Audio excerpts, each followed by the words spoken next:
নমস্কার, village with Banasree ব্লগে সবাইকে স্বাগত জানাই। আশা করি আপনারা ভালো আছেন, আমিও ভালো আছি। কাশ্মীরে যে মর্মান্তিক ঘটনাটা ঘটে গেছে তার ব্যাপারেই কিছু বলছি। আমার অনেক দিনের শখ ছিল যে কাশ্মীর বেড়াতে যাব, যাকে পৃথিবীর ভূস্বর্গ বলা হয়। কিন্তু এই যে ঘটনাটা ঘটে গেল, এটার পর দেখার পর মনে হচ্ছে আর কোনোদিন কাশ্মীর যাবই না। কাশ্মীরের নামটা শুনলেই ভয় পাচ্ছে। এক মর্মান্তিক ঘটনা যাকে বলা হয়।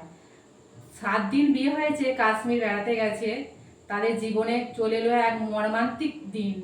তাহলে বন্ধুরা বলুন, কত ভয়ানক একটা খারাপ ব্যাপার।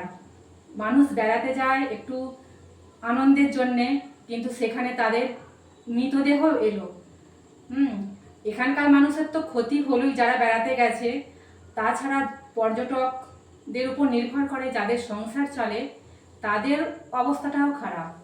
তাহলে বন্ধুরা, আপনারাই বলুন, এ ব্যাপারে কি বলবেন সেটা কমেন্ট করে জানাবেন। নমস্কার, ভালো থাকবেন, সুস্থ থাকবেন। আজ তাহলে আসি, ভিডিওটা এই পর্যন্ত।